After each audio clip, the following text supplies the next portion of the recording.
Hello. അപ്പോൾ ദാ ഇന്നൊരു കപ്പും സോസറുമാണ്. എനിക്കിത് ഭയങ്കര ഇഷ്ടപ്പെട്ടു കേട്ടോ. നല്ല ക്യൂട്ടായിട്ടില്ലേ കാണാനായിട്ട്. ദാ ആ ട്രിങ്കർ ഡിഷിൻ്റെ ബാക്കി വന്ന ക്ലേ വെച്ചിട്ടാണ് കേട്ടോ ചെയ്തത്. കുറച്ച് ക്ലേ ഉണ്ടായിരുന്നുള്ളൂ. അപ്പോൾ അത് വെച്ചിട്ട് ഞാൻ ദാ അഡ്ജസ്റ്റ് ചെയ്തിട്ട് ചെയ്തതാണ് കേട്ടോ കപ്പും സോസറും. പിടി വയ്ക്കുക എന്നുള്ളതായിരുന്നു ഏറ്റവും വലിയ എൻ്റെ ടാസ്ക് എന്ന് പറയുന്നത്.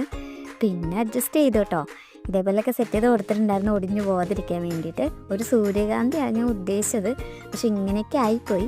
എന്തായാലും കളർ ചെയ്യുമ്പോൾ നമുക്ക് അടിപൊളിയായി എടുക്കാം എന്നാണ് ഞാൻ വിചാരിക്കുന്നത് കേട്ടോ. ഇതേപോലെ ഡോട്ട്സൊക്കെ ഇട്ട് കൊടുത്തിട്ടുണ്ട്. പിന്നെ ഉണങ്ങി ഡ്രൈ ആയി വന്നപ്പോഴത്തേക്കും ഞാൻ സാൻഡ് പേപ്പർ വെച്ചിട്ടൊന്ന് ജസ്റ്റ് ഒന്ന് റബ്ബ് ചെയ്ത് കൊടുത്തിട്ടുണ്ടെന്ന് ഒരു ഷേപ്പൊക്കെ കിട്ടാൻ വേണ്ടിയിട്ട്. കാരണം എനിക്കറിയില്ല, ഇതൊന്നും ഞാൻ ആദ്യമായിട്ടാണ് ചെയ്യുന്നത് കേട്ടോ. പിന്നെ ഇതേപോലെ കളറൊക്കെ ചെയ്ത് കൊടുത്തു. ഇപ്പോൾ ഏകദേശം ഒരു മെനയൊക്കെ വന്നില്ലേ. ഇതേപോലെ ഇലയൊക്കെ വരച്ച് കൊടുത്തിട്ടുണ്ടായിരുന്നു. കപ്പിനും ഞാൻ ഏകദേശം ഒരു ഗ്രീൻ കളറൊക്കെ കൊടുത്ത് ഫുള്ള് കൊടുത്തിട്ട് അതിലൊരു ഇലയൊക്കെ കൊടുത്തിട്ടുണ്ടായിരുന്നു കേട്ടോ. അപ്പോൾ ഇഷ്ടപ്പെടുകയാണെങ്കിൽ എന്തായാലും ലൈക്ക് ചെയ്യുക, ഷെയർ ചെയ്യുക, സബ്സ്ക്രൈബ് ചെയ്യുക. താങ്ക്